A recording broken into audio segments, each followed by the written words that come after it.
ഈ ചെറുപ്പക്കാരെ പിള്ളേരൊക്കെ സ്നാനപ്പെട്ട് കർത്താവിന് വേണ്ടി ജീവിക്കാൻ ഈ കാലഘട്ടത്തിൽ ഏൽപ്പിച്ചു കൊടുക്കുമ്പോൾ ഇതൊത്തിരി അമ്മമാരുടെ കണ്ണുനീരിന്റെ മറുപടിയാണ്.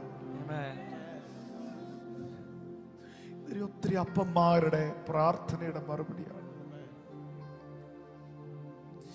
കേവലം കൈയും കൊട്ടി ആടിപ്പാടി സന്തോഷിച്ച് ദൂതും കേട്ട് വിടുതലും പ്രാപിച്ചു പോകുന്നതിനപ്പുറമായി അടിസ്ഥാനപരമായി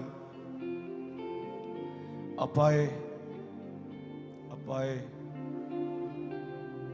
അങ്ങയ്ക്ക് വേണ്ടി ജീവിക്കാൻ, അങ്ങയുടെ കൽപ്പന അനുസരിക്കാൻ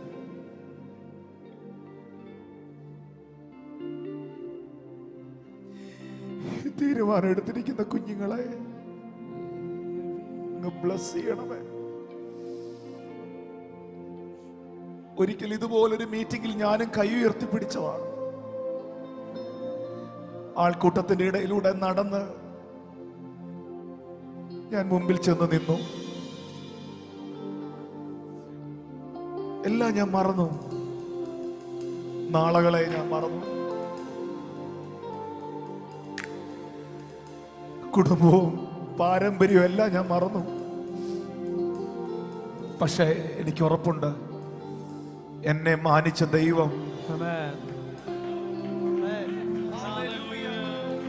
ഈ കുഞ്ഞുങ്ങളെ മാനിക്കുമെന്ന്. കാരണം കർത്താവിന്റെ വചനം അനുസരിക്കുന്നവൻ ഒരിക്കലും തകർന്നു പോകത്തില്ല.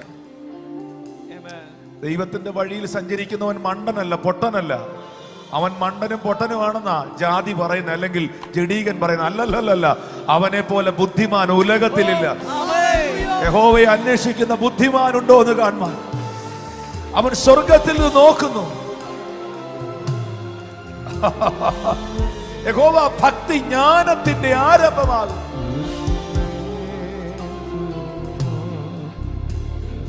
Father, I bless them. I bless you.